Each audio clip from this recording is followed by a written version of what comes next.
السلام علیکم ورحمۃ اللہ تعالی وبرکاتہ۔ نحمده ونصلی علی رسوله الکریم، اما بعد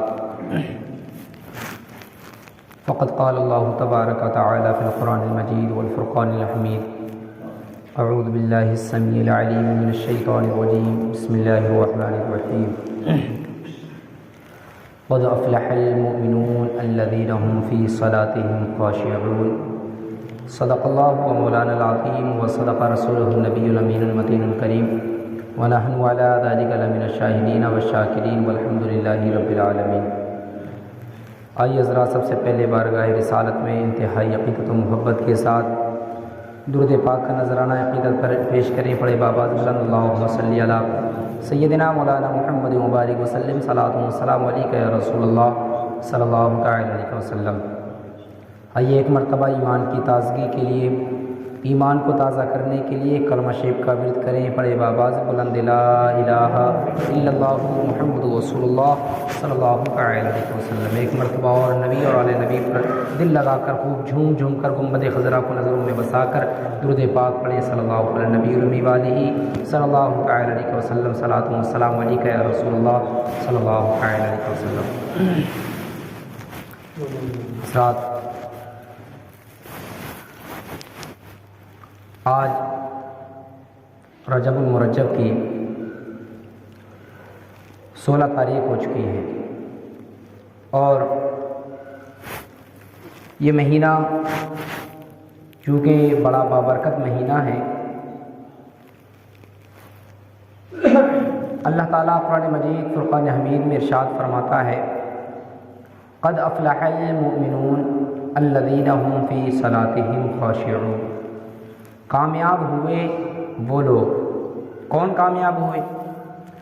آج ہر انسان کامیابی کی منزلوں کو طے کرنے کے لیے ہر طرح کی کوشش کرتا ہے، سوچتا ہے۔ ہر انسان کی منشا، ہر انسان یہ چاہتا ہے کہ اسے دنیا کے اندر کامیابی مل جائے، اور دنیا میں کامیابی پانے کے لیے اس سے جو بھی بن سکتا ہے، جو بھی جتن اس سے ہو سکتے ہیں، وہ کرتا ہے۔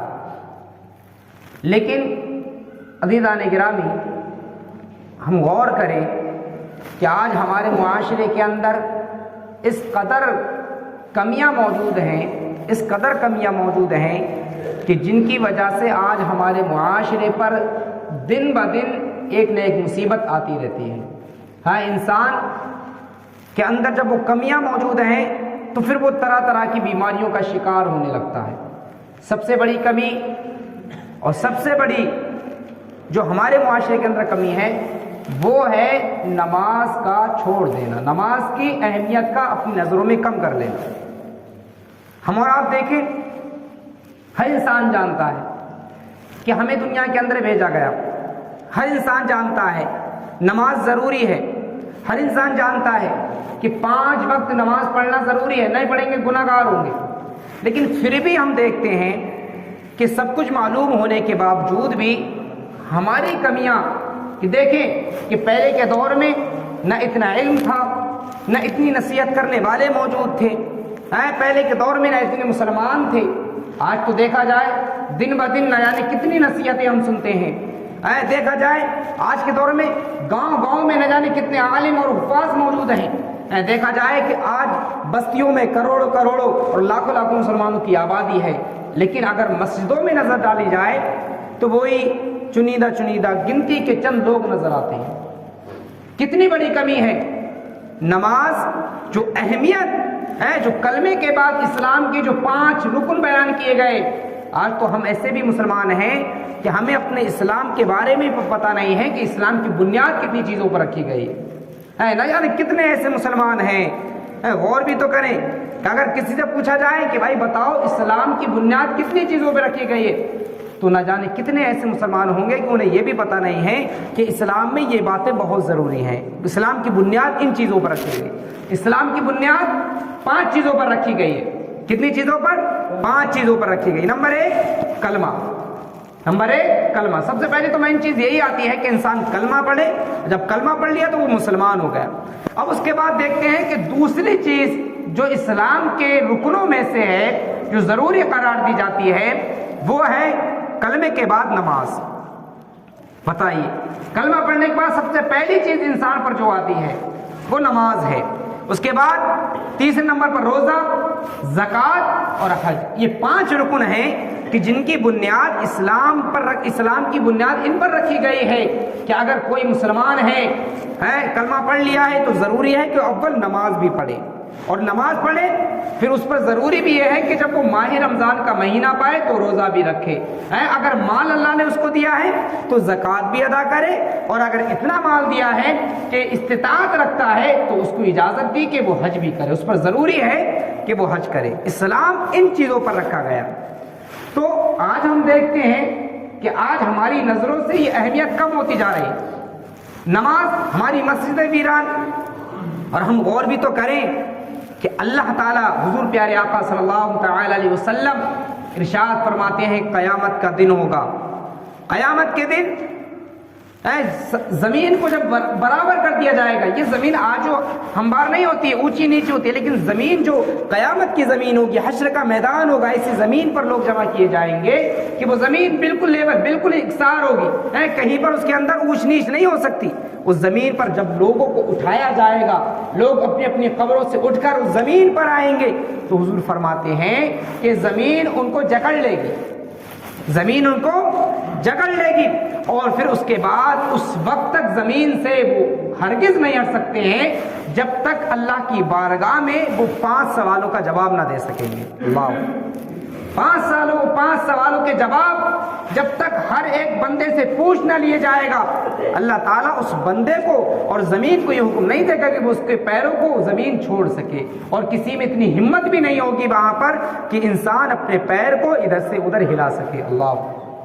پہلا سوال پیارے آقا صلی اللہ علیہ وسلم ارشاد فرماتے ہیں کہ جب اللہ تعالیٰ بندے سے پوچھے گا، اے میرے بندے، دنیا میں میں نے تجھے عمر عطا کی تھی، دنیا میں میں نے تجھے زندگی دی تھی، اب یہ بتا کہ زندگی کو تو کہاں پر گزار کر آیا ہے، زندگی کو تو نے کن کاموں میں گزارا ہے. اب ہمارا آپ غور کریں.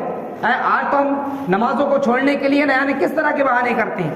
آج ہم نمازوں کو چھوڑنے کے لیے بہانہ کرنے لگتے ہیں کہ یار میری اولاد ہے، میرے پاس تو اتنی اولاد ہے، کیا کروں، انہی کے لیے میں خرچہ کرنے کے لیے نکلتا ہوں، ان کی کمائی کے لیے نکلتا ہوں، مجھے نماز کا ٹائم نہیں ملتا. لیکن عزیزان گرامی، رب کی بارگاہ میں کوئی یہ نہ کہہ سکے گا اے اللہ میں اپنے بچوں کے خاطر، اپنی بیوی کے خاطر، اپنے والدین کے خاطر میں نے اپنی زندگی کو سعودیہ میں گزار دیا، میں نے اپنی زندگی کو کام کرتے کرتے گزار دیا، میں نے اپنی زندگی کو باہر کاموں میں گزار دیا ہے، اے اللہ مجھے وقت ہی نہیں ملا تھا، اولاد اتنی تھی. لیکن سوال ہوگا اچھا اولاد کی بنا پر نماز کو چھوڑا؟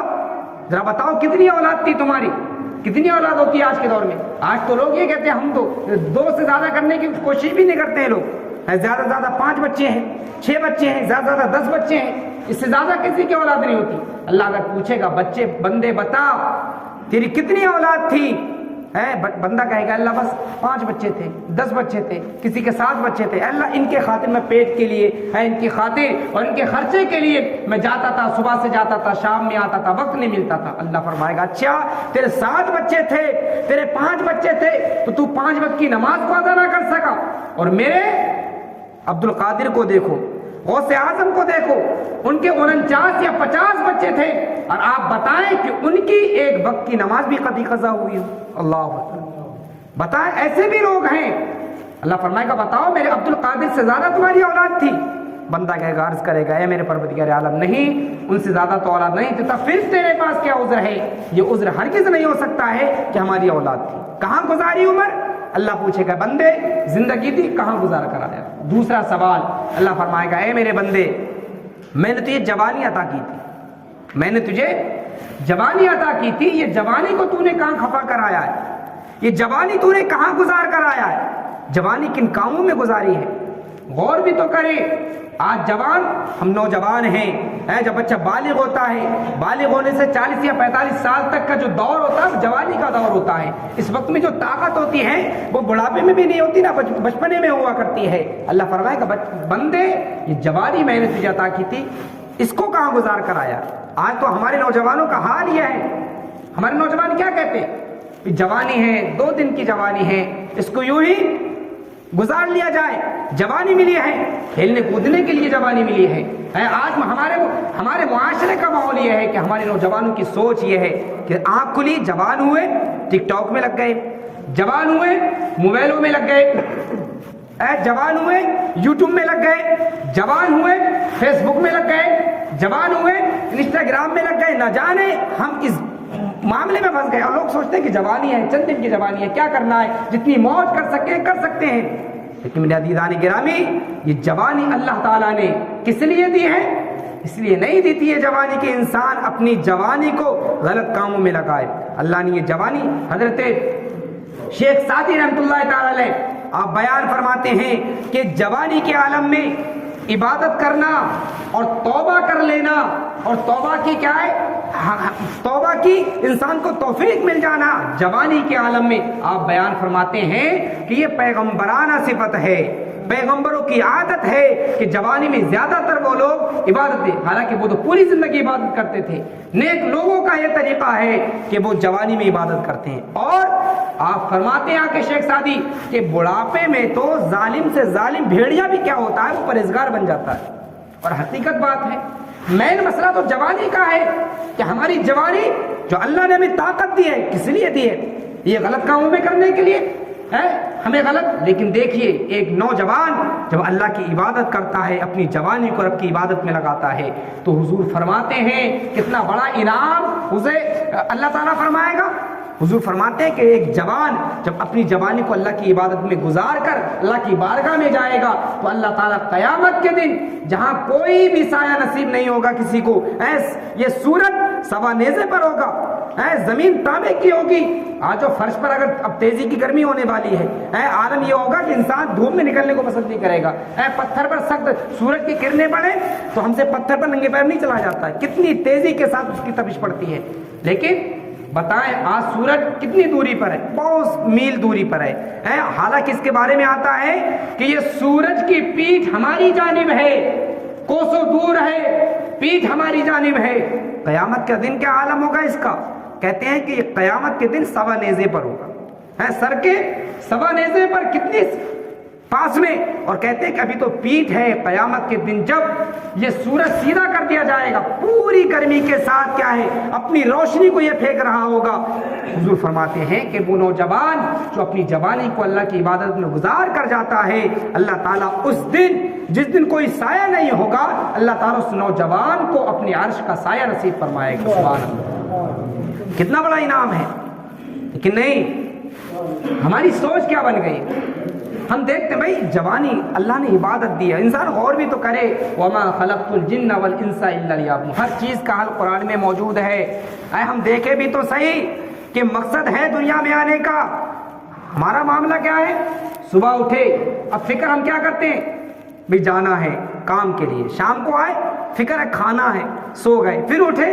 بتائیے یہ بھی کوئی زندگی ہے؟ یہ بھی کوئی زندگی ہے؟ اگر اسی اہم جو اللہ نے ہمیں اشرف المخلوقات بنایا ہے، 18,000 اللہ نے مخلوقات کو پیدا کیا ہے، جانور ہیں، حیوان ہیں، انسان ہیں، جن ہیں، اس کے علاوہ اور بھی بہت ساری مخلوق ہیں. لیکن اللہ نے ان 18,000 مخلوقات میں سب سے بہتر اور سب سے اشرف اگر کسی کو بنایا ہے تو وہ انسان کو بنایا ہے. انسان کو سب سے اشرف بنایا ہے، سب سے افضل بنایا ہے. بتائیے ہمیں اللہ نے 18,000 مخلوقات میں سب سے بہتر بنایا ہے تو کوئی نہ کوئی تو مقصد ہوگا، کوئی نہ کوئی تو تحت اللہ نے ہمیں مقصد کے تحت دنیا میں بھیجا ہوگا. یہ صرف کھانے کے لیے بھیجا ہے، آئے کھایا پھر سو گئے؟ یہ کام تو اور بھی جانور کرتے ہیں. لیکن عزیزان گرامی، حضور فرماتے ہیں، اللہ تعالیٰ قرآن میں فرماتا ہے وما خلقت الجن والانس الا لیعبدون. اگر اسی نقطے پر انسان غور کرے کہ میرے زندگی میں آنے کا مقصد یہ نہیں ہے تم چاہے پوری زندگی کھاؤ، پوری زندگی کماؤ، پوری زندگی اس کے بعد میں جو چاہو کرو، لیکن قیامت کے دن حضور فرماتے ہیں سب سے پہلے اگر کسی چیز کا سوال ہوگا تو یہ نہیں ہوگا بندے کیا کھایا تھا، کیا کمایا تھا. سب سے پہلے روز محشر کے جا گداز ببد اولی پرشش نماز ببد. حضور فرماتے ہیں کہ سب سے پہلے قیامت کے دن نماز کے بارے میں پوچھ تاچھ ہوگی. اگر بندے کی نمازیں مکمل ہیں تو پھر اس کے کیا ہے ساری منزلیں آسان ہو جائیں گی، اس کے سارے سوال آسان ہو جائیں گے. اور اگر نماز کے سوال ہی میں پھنس کر رہ گیا ہے تو پھر اس کی ساری منزلیں پھر مشکل سے مشکل ہوتی جائیں. اللہ غور بھی تو کریں, سوچے بھی تو صحیح. دنیا بتائیں, زندگی کا کسی کو کچھ معلوم ہے کب چلے جائیں؟ آج ہم اپنی جوانی پر پھولے ہوئے ہیں, طاقت ہے جسم کے اندر, کب تک طاقت ہے؟ آج ہم نماز نہیں پڑھتے اور ہم سوچتے ہیں کہ ہمارے گھر میں برکتیں ہو رہی ہیں.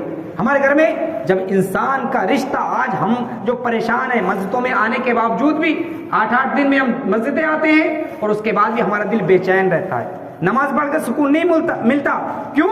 کیونکہ ہمارا رشتہ اللہ سے کیا کمزور پڑ گیا. جب اس قوم کا رشتہ اللہ کے در سے اور ان مسجدوں سے کمزور پڑا ہے, وہیں پر اس قوم کے اندر کیا ذلت و رسوائی کیا ہے آ گئی ہے. ہم دیکھیں نمازیں پڑھتے 8ویں دن دل بے سکون ہے, ہمیں نظر ہی نہیں آتا, سکون ہی نہیں ملتا, جلدی نماز پڑھی فوراً چلے گئے. پیارے آقا صلی اللہ علیہ وسلم سے پوچھا گیا, یا رسول اللہ صلی اللہ علیہ وسلم, اعمال میں سب سے افضل اعمال کون سا ہے؟ پیارے آقا صلی اللہ علیہ وسلم ارشاد فرماتے ہیں کہ نماز کو اپنے وقت میں پڑھنا یہ سب عبادتوں میں سب سے افضل عبادت ہے. سبحان اللہ, سبحان اللہ. عبادت تو اور بھی بہت ساری ہے نا, نماز پڑھنا جس طرح عبادت ہے, روزہ رکھنا بھی عبادت ہے, حج کرنا بھی عبادت ہے, قرآن کی تلاوت کرنا بھی عبادت ہے, والدین کی زیارت کرنا بھی عبادت ہے. لیکن سب سے افضل کون سی عبادت ہے؟ حضور فرماتے ہیں کہ سب سے افضل عبادت یہ ہے کہ انسان اپنے وقت, جو نمازوں کا وقت ہے, ان وقتوں میں نماز پڑھے. یہ افضل عبادت ہے. لیکن آج ہمارے معاشرے میں کچھ ایسے لوگ بھی, پوچھا جائے بھائی کیا ٹائم کی, کوئی 2 ٹائم کا نمازی ہے, کوئی 3 ٹائم کا نمازی ہے, کوئی 4 ٹائم کا نمازی ہے. اور جو 4 ٹائم کا نمازی ہوتا ہے وہ اپنے آپ کو سب سے بڑا نمازی سمجھتا. فجر چارپائی پر گزاری, 4 ٹائم کی نماز پڑھ لی, سوچے کہ ہم پکے نمازی ہو گئے. حالانکہ حضور نے کیا فرمایا؟ سب سے افضل عبادت یہ ہے کہ انسان اس کے نماز کے وقت میں نماز کو ادا کرے. سب سے پہلے قیامت کے دن نماز کے بارے میں سوال ہوگا. بتاؤ, آج ہم اپنے بچوں کے بارے میں غور کرتے ہیں, بچوں کی جوانی, ذرا سی عمر بڑی, کون سے اسکول میں پڑھانا ہے, بچے کا فیوچر کیا بنے گا, بچے کا کیا ہے مستقبل کیا ہے, بچہ آگے بڑھ کر کیا بننا چاہے گا, اس کے بارے میں ہم غور کرتے ہیں نا کہ ہمارا بچہ یہ بننا چاہیے, انجینئر بننا چاہیے, ڈاکٹر بننا چاہیے, LLB کرنا چاہیے, وکیل بن جائے. لیکن کبھی ہم یہ نہیں سوچتے کہ یہ چلا گیا تو آخرت میں ہمارے بچے کا فیوچر کیا ہوگا, قبر کے اندر ہمارے بچے کا مستقبل کیا ہوگا. ہم نے سوچا؟ حضور پیارے آقا صلی اللہ علیہ وسلم فرماتے ہیں کہ جب بچوں کی عمر 7 سال کی ہو جائے, ان کو نمازوں کی تاکید کریں, نمازوں کا عادی بنائیں, اور جب 10 سال کے ہو جائیں تو فرمایا کہ ان کو ڈانٹ کر اور مار کر ان کو نمازیں پڑھواؤ اور ان کے بستر الگ کر دو. آج ہمارا معاشرہ کا یہ دور ہے, یہ تو والدین بھی نماز نہیں پڑھتے, اور جب والدین نماز نہیں پڑھتے تو اولاد بھی ان کو دیکھا دونی دور ہوتی جاتی ہے. اور اگر والدین نماز پڑھتے بھی ہوں تو پھر اپنی اولاد کو نماز کی تاکید نہیں کرتے. یہی عالم ہوتا ہے. ہمارا بچہ بچپن سے لے کر جوانی کی منزلیں طے کر لیتا ہے, وہ ڈاکٹر بھی بن جاتا ہے, انجینئر بھی بن جاتا ہے, لیکن اس کے بعد وہ والدین کا کبھی فرما بردار نہیں بن سکتا. یہی ہوتا ہے, ڈاکٹر بن گئے, اب ماں باپ بوڑھے ہوئے گھر سے نکال دیے, ایک محبت کی نظر سے ان کو دیکھنا پسند نہیں کرتا, گوارا نہیں کر سکتا. کیوں؟